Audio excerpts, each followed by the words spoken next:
গল্পের আড্ডা ইউটিউব চ্যানেলে সকল শ্রোতা বন্ধুদের স্বাগত জানাই। আজ আপনার জন্য মানিক বন্দ্যোপাধ্যায়ের লেখা কে বাঁচায় কে বাঁচে। গল্পের আড্ডা কোনোভাবেই সামাজিক চিন্তাধারা, মনস্তাত্ত্বিক কার্যকলাপের ওপর আঘাত করাকে সমর্থন করে না। তাই আশা করব শুধুমাত্র গল্পটিকে গল্প হিসাবেই গ্রহণ করবেন। শুরু হচ্ছে মানিক বন্দ্যোপাধ্যায়ের লেখা কে বাঁচায় কে বাঁচে। সেদিন আপিস যাবার পথে মৃত্যুঞ্জয় প্রথম মৃত্যু দেখল। অনাহারে মৃত্যু। এতদিন শুধু শুনে আর পড়ে এসেছিল ফুটপাতের মৃত্যুর কথা। আজ চোখে পড়ল প্রথম। ফুটপাতে হাঁটা তার বেশি প্রয়োজন হয় না, নইলে দর্শনটা অনেক আগেই ঘটে যেত, সন্দেহ নেই। বাড়ি থেকে বেরিয়ে 2 পা হেঁটেই সে ট্রামে ওঠে। নামে গিয়ে প্রায় আপিসেরই দরজায়। বাড়িটাও তার শহরের এমন এক নিরিবিলি অঞ্চলে যে সেই পাড়ায় ফুটপাতও বেশি নেই, লোকে মরতেও যায় না বেশি। চাকর ও ছোট ভাই তার বাজার ও কেনাকাটা করে। কয়েক মিনিটে মৃত্যুঞ্জয়ের সুস্থ শরীরটা অসুস্থ হয়ে গেল। মনে আঘাত পেলে মৃত্যুঞ্জয়ের শরীরে তার প্রতিক্রিয়া হয়। মানসিক বেদনাবোধের সঙ্গে চলতে থাকে শারীরিক কষ্টবোধ। আপিসে পৌঁছে নিজের ছোট কুঠুরিতে ঢুকে সে যখন ধপ করে চেয়ারে বসে পড়ল, তখন সে রীতিমতো কাবু হয়ে পড়েছে। একটু বসেই তাই উঠে গেল কল ঘরে। দরজা বন্ধ করে বাড়ি থেকে পেট ভরে যত কিছু খেয়ে এসেছিল, ভাজা, ডাল, তরকারি, মাছ, দই, ভাত, প্রায় সব বমি করে উগরে দিল। পাশের কুঠুরি থেকে নিখিল যখন খবর নিতে এলো, কলঘর থেকে ফিরে মৃত্যুঞ্জয় কাঁচের গ্লাসে জল পান করছে। গ্লাসটা খালি করে নামিয়ে রেখে সে শূন্য দৃষ্টিতে দেয়ালের দিকে তাকিয়ে রইল। আপিসে সে আর নিখিল প্রায় উচ্চপদস্থ। মাইনে দুজনের সমান। একটা বাড়তি দায়িত্বের জন্য মৃত্যুঞ্জয় 50 টাকা বেশি পায়। নিখিল রোগা, তীক্ষ্ণ বুদ্ধি এবং একটু আলসে প্রকৃতির লোক। মৃত্যুঞ্জয় 2 বছর আগে বিয়ে করে 8 বছরে সে মোটে 2টি সন্তানের পিতা হয়েছে। সংসারে তার নাকি মন নেই। অবসর জীবনটা সে বই পড়ে আর একটা চিন্তা জগৎ গড়ে তুলে কাটিয়ে দিতে চায়। অন্য সকলের মতো মৃত্যুঞ্জয়কে সেও খুব পছন্দ করে, হয়তো মৃদু একটু অবজ্ঞার সঙ্গে ভালোও বাসে। মৃত্যুঞ্জয় শুধু নিরীহ, শান্ত, দরদি ভালো মানুষ বলে নয়, সৎ ও সরল বলেও নয়, মানব সভ্যতার সবচেয়ে প্রাচীন ও সবচেয়ে পচা ঐতিহ্য আদর্শবাদের কল্পনা তাপস বলে। মৃত্যুঞ্জয় দুর্বল চিত্ত, ভাবাপ্রবণ, আদর্শবাদী হলে কোনো কথা ছিল না। দুটো খোঁচা দিয়ে খেপিয়ে তুললেই তার মনে পুঞ্জ পুঞ্জ অন্ধকার বেরিয়ে এসে তাকে অবজ্ঞেয় করে দিত। কিন্তু মৃত্যুঞ্জয়ের মানসিক ক্রিয়া প্রতিক্রিয়া স্লথ, নিস্তেজ নয়। শক্তির একটা উৎস আছে তার মধ্যে। অব্যয়কে শব্দ রূপ দেবার চেষ্টায় যে শক্তি বহু ক্ষয়ে যায়, মানুষের জগতে তারই একটা অংশ। নিখিল পর্যন্ত তাই মাঝে মাঝে কাবু হয়ে যায় মৃত্যুঞ্জয়ের কাছে। মৃদু রিসার সঙ্গে সে তখন ভাবে যে নিখিল না হয়ে মৃত্যুঞ্জয় হলে মন্দ ছিল না। মৃত্যুঞ্জয়ের রকম দেখেই নিখিল অনুমান করতে পারল যে বড় একটা সমস্যার সঙ্গে তার সংঘর্ষ হয়েছে এবং শার্শিতে আটকানো মৌমাছির মতো সে মাথা খুঁড়ছে সেই স্বচ্ছ সমস্যার অকারণ, অর্থহীন, অনুচিত কাঠিন্যে। কি হলো হে তোমার? নিখিল সন্তর্পণে প্রশ্ন করলে। মরে গেল, না খেয়ে মরে গেল। আনমনে অর্ধভাষণে যেন আর্তনাদ করে উঠল মৃত্যুঞ্জয়। আরও কয়েকটি প্রশ্ন করে নিখিলের মনে হলো মৃত্যুঞ্জয়ের ভিতরটা সে পরিষ্কার দেখতে পাচ্ছে। ফুটপাতে অনাহারে মৃত্যুর মতো সাধারণ সহজবোধ্য ব্যাপারটা সে সাধারণভাবে মনে করতে পারছে না। সেটা আশ্চর্য নয়। সে একসঙ্গে পাহাড় প্রমাণ মাল মশলা ঢোকাবার চেষ্টা করছে তার ক্ষুদ্র ধারণা শক্তির থলিটিতে। ফুটপাতের ওই বীভৎসতা ক্ষুধা অথবা মৃত্যুর রূপ। না খেয়ে মরা কি ও কেমন? কত কষ্ট হয় না খেতে পেয়ে মরতে? কীরকম কষ্ট? ক্ষুধার যাতনা বেশি না মৃত্যু যন্ত্রণা বেশি ভয়ঙ্কর?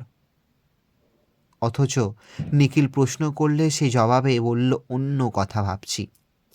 আমি বেঁচে থাকতে যে লোকটা না খেয়ে মরে গেল, এ অপরাধের প্রায়শ্চিত্ত কী?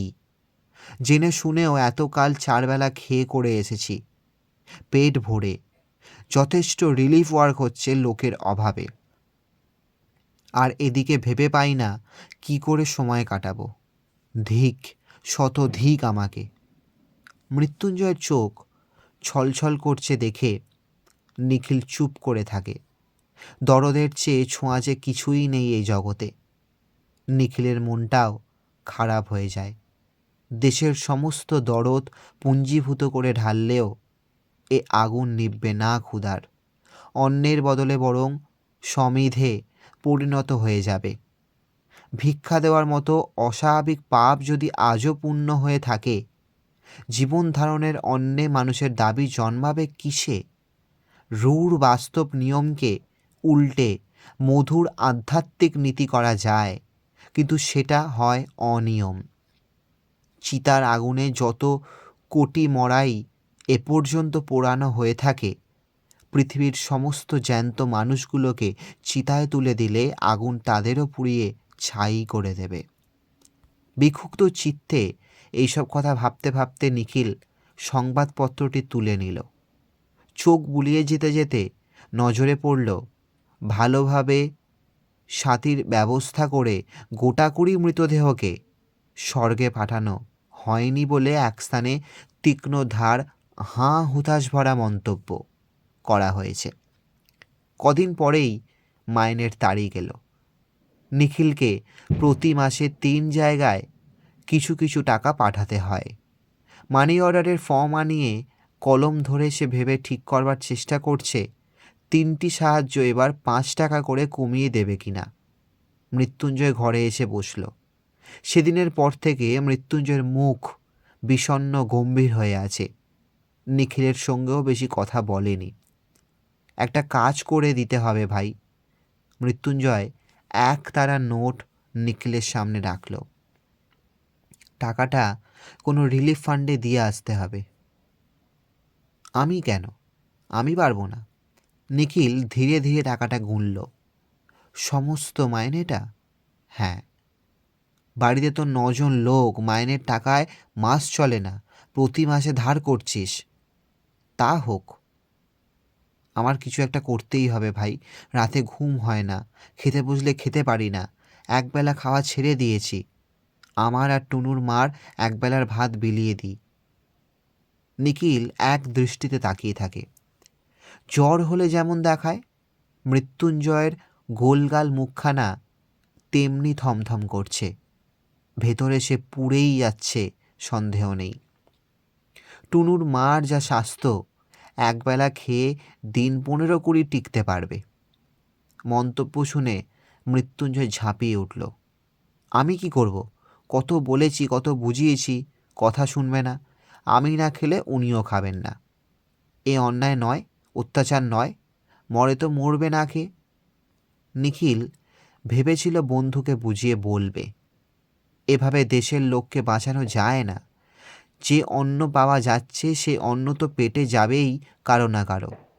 যে রিলিফ চলছে তা শুধু একজনের বদলে আর একজনকে খাওয়ানো।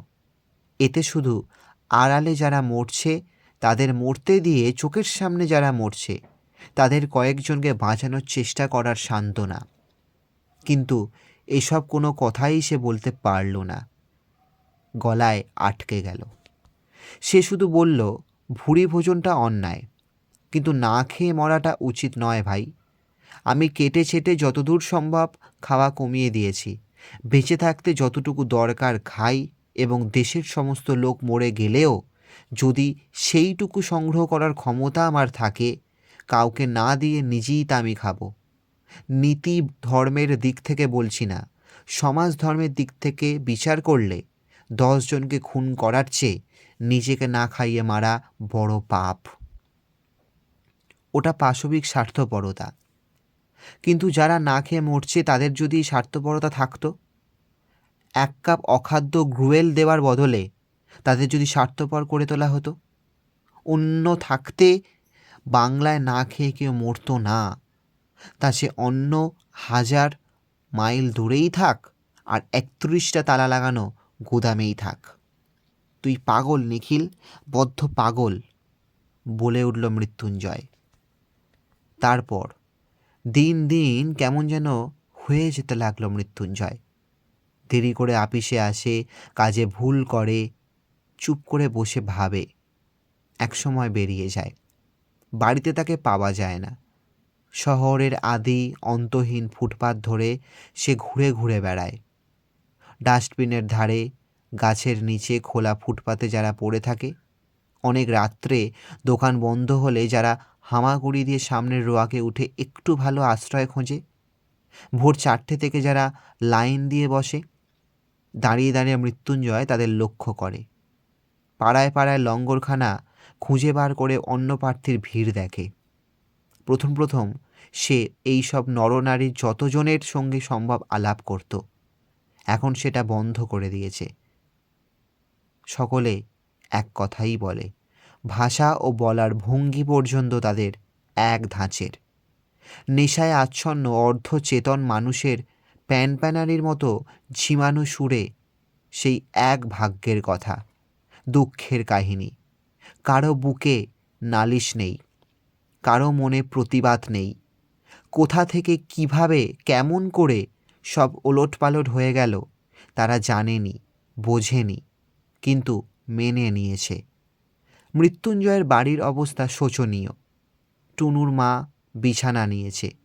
বিছানায় পড়ে থেকেই সে বাড়ির ছেলে বুড়ো সকলকে তাগিদ দিয়ে স্বামীর খোঁজে বারবার বাইরে পাঠিয়ে দেয়। কিন্তু এই বিরাট শহরের কোথায় আগন্তুক মানুষের কোন জঞ্জালের মধ্যে থাকে তারা খুঁজে বার করবে? কিছুক্ষণ বাইরে কাটিয়ে তারা ফিরে আসে। টুনুর মাকে মিথ্যে বলে যে মৃত্যুঞ্জয় আসছে, খানিক পরেই আসছে। খবর দিয়ে বাড়ির সকলে কেউ গম্ভীর, কেউ কাঁদো মুখ করে বসে থাকে। ছেলে মেয়েগুলো অনাদরে, অবহেলায়, ক্ষুধার জ্বালায় চিঁচিয়ে কাঁদে। নিখিলকে বারবার আসতে হয়। টুনুর মা তাকে সকাতর অনুরোধ জানায় সে যেন একটু নজর রাখে মৃত্যুঞ্জয়ের দিকে, একটু যেন সে সঙ্গে থাকে তার। নিখিল বলে, আপনি যদি সুস্থ হয়ে ওঠে ঘরের দিকে তাকান তাহলে যতক্ষণ পারি সঙ্গে থাকব, নইলে নয়। টুনুর মা বলে, উঠতে পারলে আমিই তো ওর সঙ্গে ঘুরতাম ঠাকুরপো। ঘুরতেন?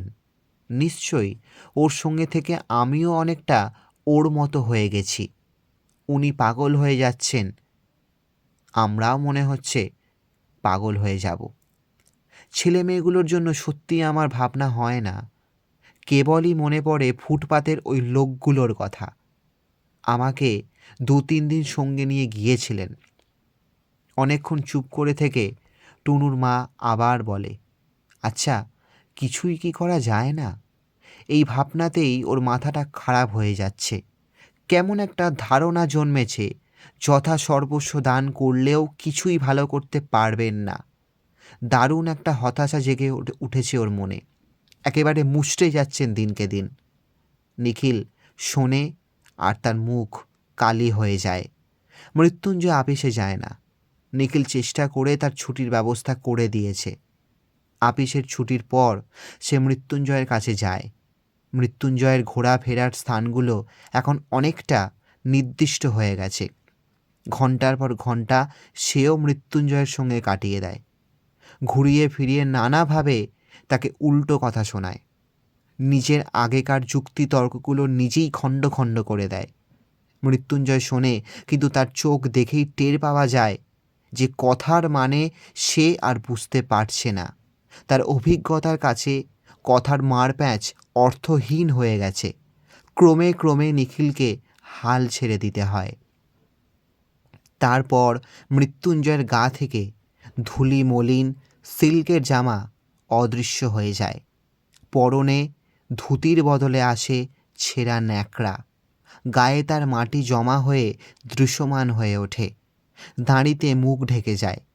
ছোট একটি মগ হাতে আরও 10 জনের সঙ্গে সে পড়ে থাকে ফুটপাথে আর কাড়াকাড়ি মারামারি করে লঙ্গরখানার খিচুড়ি খায়। বলে, গাঁ থেকে এইছি, খেতে পাইনে বাবা, আমাকে খেতে দাও। শেষ হলো মানিক বন্দ্যোপাধ্যায়ের লেখা কে বাঁচায় কে বাঁচে। আরও একটি গল্প নিয়ে খুব শীঘ্রই আসব গল্পের আড্ডায়। সবাই ভালো থাকুন, সুস্থ থাকুন। ধন্যবাদ।